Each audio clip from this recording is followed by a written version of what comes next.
Dear students, আজকে আমরা পড়তে চলছি the sea lesson 6 the sea West Bengal board of secondary এডুকেশনের যে ক্লাস 8-এর বইটি রয়েছে। এটি লিখেছেন জেমস রিপস।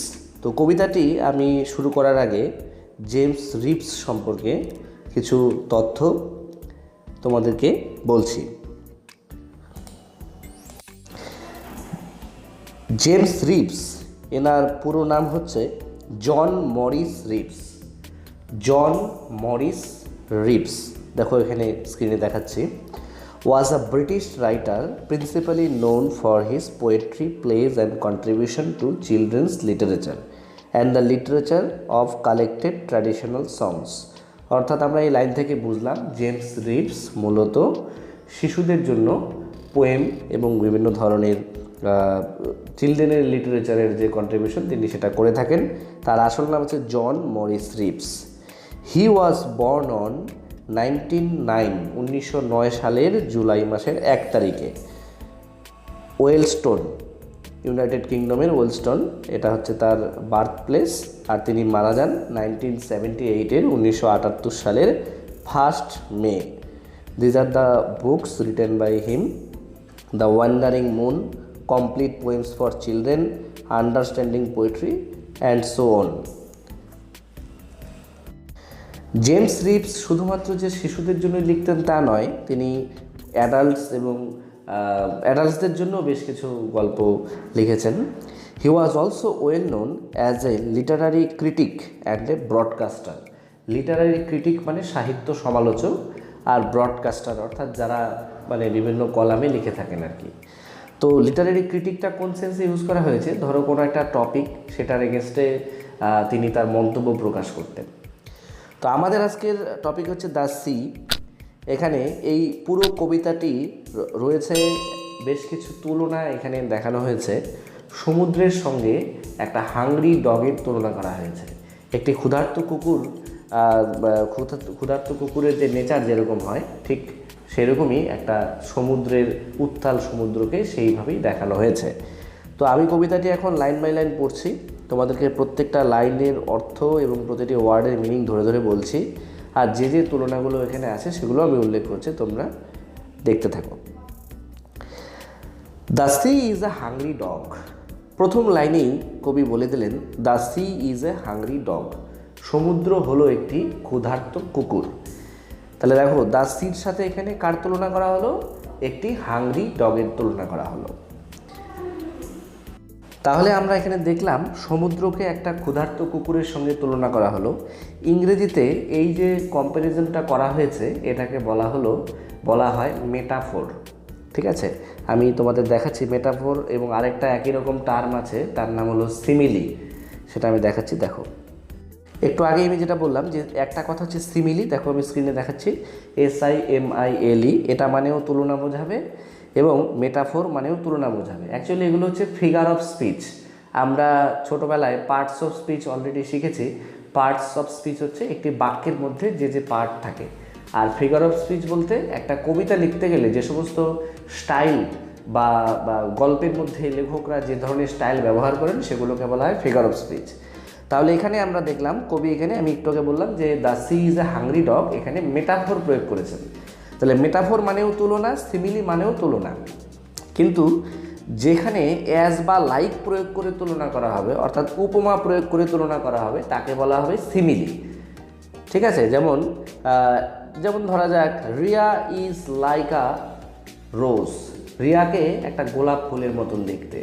তাহলে এখানে রিয়ার সাথে একটা গোলাপ ফুলের তুলনা করা হলো, কিন্তু লাইক প্রয়োগ করা হচ্ছে, তাহলে এটা সিমিলি ব্যবহার করলাম।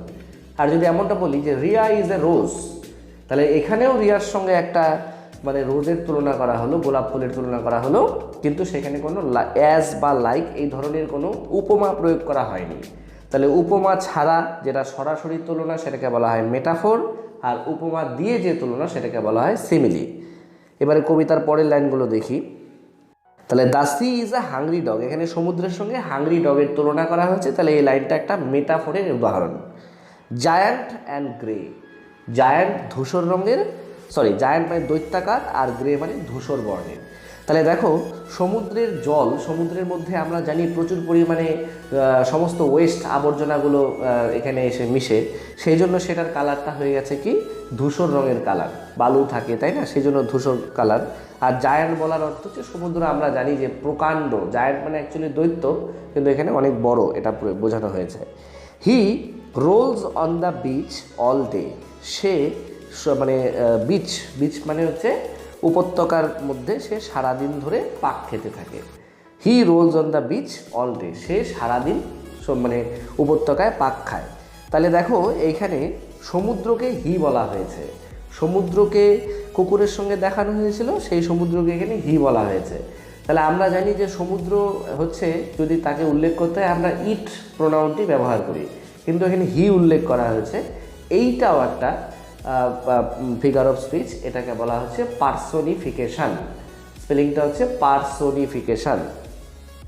দেখো আমি এখানে লিখেছি পার্সোনিফিকেশন, অর্থাৎ পার্সোনিফিকেশন কাকে বলে, যখন কোনো ইনঅ্যানিমেট অবজেক্ট, অর্থাৎ যাদের মধ্যে কোনো প্রাণ নেই, সেই সমস্ত মানে বস্তুর মধ্যে যখন প্রাণের আমদানি করা হয়, যারা কথা বলতে পারে না তাদেরকে যদি মানুষের রূপ দেওয়া হয়, পার্সনের রূপ দেওয়া হয়, তখন তাকে বলা হয় পার্সোনিফিকেশন। তাহলে he rolls on the beach all day with his clashing teeth and shaggy jaws, তার ধারালো দাঁত, আর শ্যাগি কথাটার অর্থ দেখো, শ্যাগি হচ্ছে খসখসে, চোয়াল। তাহলে সমুদ্রের কি রয়েছে, ধারালো দাঁত রয়েছে, আর শ্যাগি জস, খসখসে চোয়াল রয়েছে, জ মানে চোয়াল। আচ্ছা এই প্রসঙ্গে বলি যে দেখো সমুদ্রের কিন্তু এখানে কোনো দাঁত নেই, তাই না, সমুদ্রের জলের আবার দাঁত কোথা থেকে আসবে।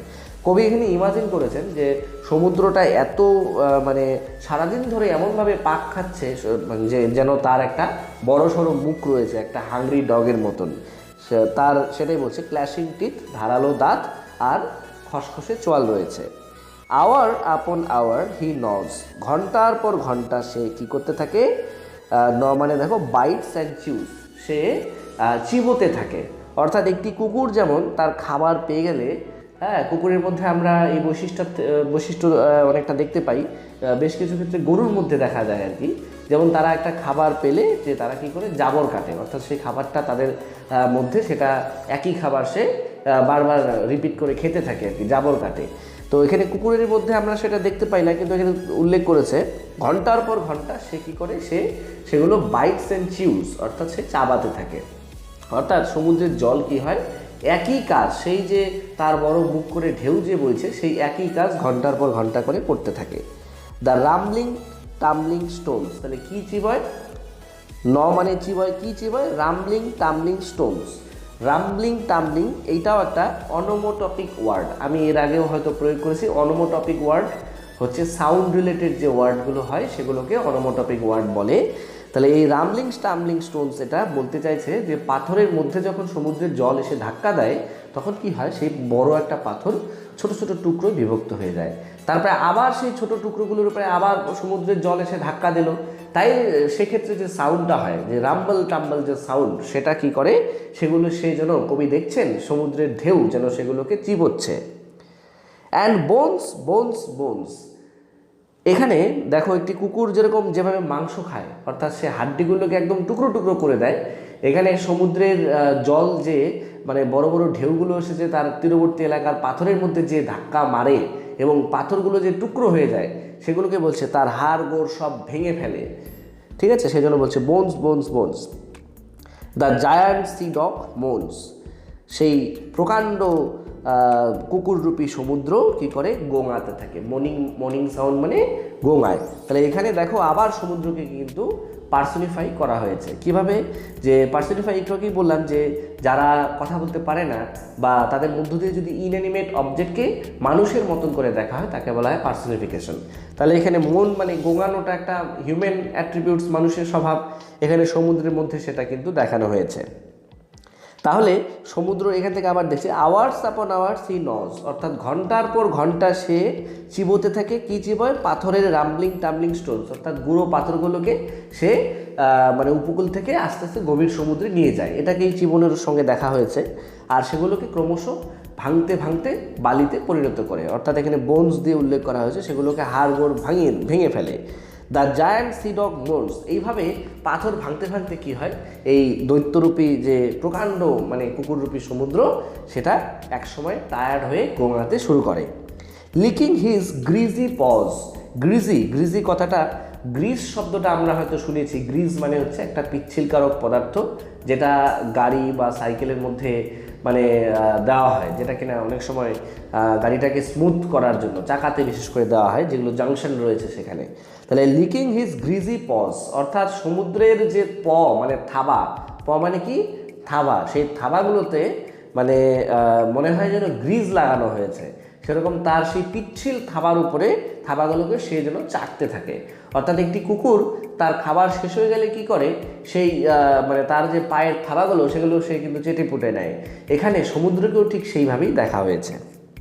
আচ্ছা, এবারে আমরা নেক্সট প্যারাতে দেখি। And when the night wind roars, আর যখন রাতের বাতাস গর্জন করে, রোর মানে গর্জন করা, তাহলে যখন রাত্রের বাতাস গর্জন করে। And the moon rocks in the stormy cloud, মেঘাচ্ছন্ন ঝড়ের আকাশে যখন চাঁদ উদিত হয় বা চাঁদ ওঠে, হ্যাঁ, তাহলে দুটো কন্ডিশন, একটা হচ্ছে যখন রাতের বাতাস গর্জন করে, আর মেঘাচ্ছন্ন কোনো ঝড় হবে এরকম একটা ক্লাউডি স্কাইয়ের মধ্যে যখন চাঁদ ওঠে। He bounds to his feet, সে বাধা পড়ে যায় তার পায়ে। অ্যান্ড স্নাপস অ্যান্ড স্নিপস, তাহলে কি বললো যে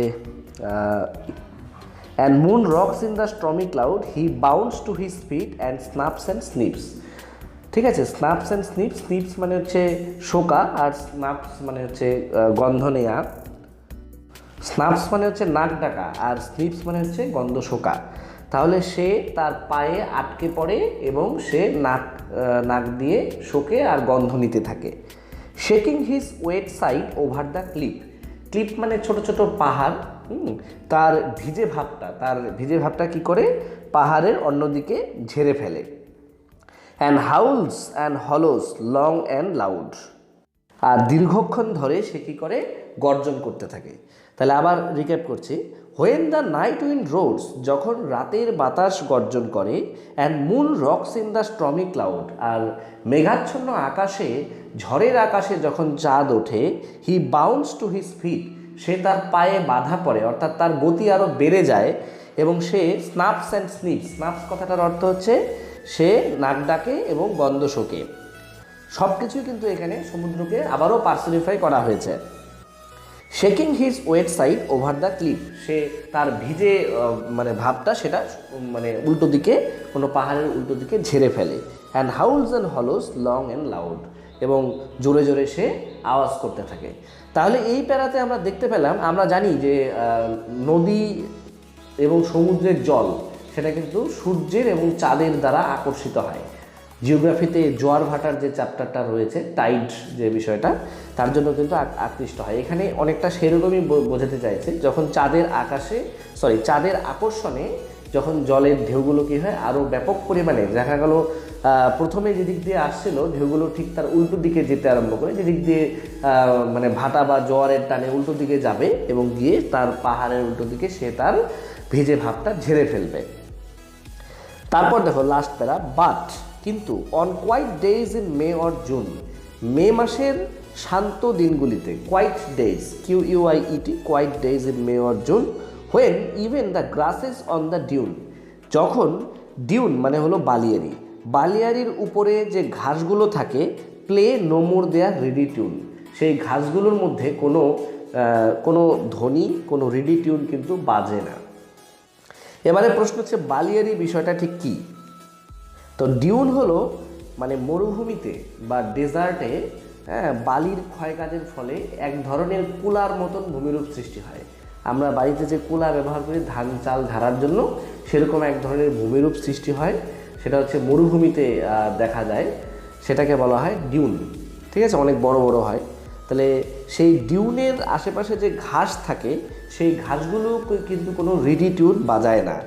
with his head between his pause he lies on the Sandy source, তখন সে কী করে, সেই সমুদ্র, with his head between his pause, তখন সে তার দুই থাবার মাঝখানে তার মাথা ঢুকিয়ে, অর্থাৎ কুকুর যেরকম তার খাওয়া দাওয়া হয়ে গেলে সে যেমন রেস্ট নেয়, ঠিক সেরকম শান্ত দিনে মে জুন মাসে তার থাবার মাঝখানে তার মাথাকে ঢুকিয়ে সে কী করে বালুকাময় উপত্যকায়, স্যান্ডি শোর্স, বালুর উপত্যকায় সে কী করে রেস্ট নিতে থাকে। অর্থাৎ সেখানে কোনো জলের চিহ্ন থাকে না, জল একেবারে গভীর সমুদ্রে থাকে। আর যখন সমুদ্র উত্তাল হয় তখন যেখানে বালি থাকে সেই জায়গাগুলোতেই কিন্তু বড় বড় ঢেউ চলে আসে। সো কোয়াইট এতটাই শান্ত থাকে সমুদ্র, এতটাই শান্ত থাকে যে হি স্কার্সলি স্নোর্স, যে সে একেবারেই কি করে না, নিঃশ্বাস নিচ্ছে কি নিচ্ছে না, যে আমরা নিঃশ্বাস নিলে যে সাউন্ডটা হয়, স্নোরিং সাউন্ড হয়, হ্যাঁ, সেই শব্দটাও কিন্তু আমরা তার কাছ থেকে শুনতে পাই না। মানে এতটাই শান্ত থাকে, সমুদ্রের কাছে গেলে তার যে একটা ন্যাচারাল আওয়াজ, সেই আওয়াজটা কিন্তু দেখতে পাওয়া যায় না। আর স্কার্সলি মানে হচ্ছে একটা হার্ডলি, স্কার্সলি, এগুলো মানে হলো নেগেটিভ ওয়ার্ড, এগুলো মানে অলমোস্ট নট বোঝায়। তাহলে স্কার্সলি আমি যা বললাম, স্কার্সলি, হার্ডলি মানে হচ্ছে অলমোস্ট নট। হার্ডলি বা স্কার্সলি শব্দটার অর্থ হচ্ছে অলমোস্ট নট। তাহলে সেই সময়ে মে বা জুন মাসে তাহলে সমুদ্র এতটাই শান্ত থাকে যে সে আদৌ এটা সমুদ্র কিনা সেটা কিন্তু বোঝা যায় না। তাহলে এখানে ভার্বটা স্নোর প্রয়োগ করেছে, এখানেও কিন্তু একটা পার্সনিফাই আমরা দেখতে পেলাম। তাহলে এইভাবে আমি লাইন বাই লাইন প্রত্যেকটা লাইন তোমাদের পড়ে বুঝিয়ে দিলাম। আর এখানে যে তুলনাগুলো রয়েছে, প্রথমে আমরা দেখলাম মেটাফোর, তারপরে পাশাপাশি আমি সিমিলি বললাম, তারপরে এখানে দেখলাম পার্সনিফিকেশান, তারপরে আরও যে মানে প্রত্যেকটা উদাহরণ আমি তোমাদের বললাম, প্রতিটি শব্দের ব্যাখ্যা। আই হোপ দ্যাট তোমরা এটা বাড়িতে পড়বে আর ওয়ার্ডগুলো অবশ্যই মনে রাখার চেষ্টা করবে। আর এর পাশাপাশি বলবো যে এখানে যে লাল রঙের যে অনেকটা কালারের যে লাল কালারের ওয়ার্ডগুলো আছে, তার যে ইংরেজি অর্থগুলো, এগুলো কিন্তু একটু মুখস্থ করতে হবে। কারণ কোশ্চেন আসলে এই ওয়ার্ডগুলো, যেগুলো কালো ওয়ার্ডে লেখা আছে, এগুলো দেবে, তোমাদেরকে কিন্তু এই লাল ওয়ার্ডগুলো লিখতে হবে, অর্থাৎ এগুলো একটু পড়ে নেবে। ভিডিওটি ভালো লাগলে অবশ্যই একটি লাইক করবে আর বন্ধুদের সঙ্গে শেয়ার করতে পারো। আর থ্যাংক ইউ ফর ওয়াচিং।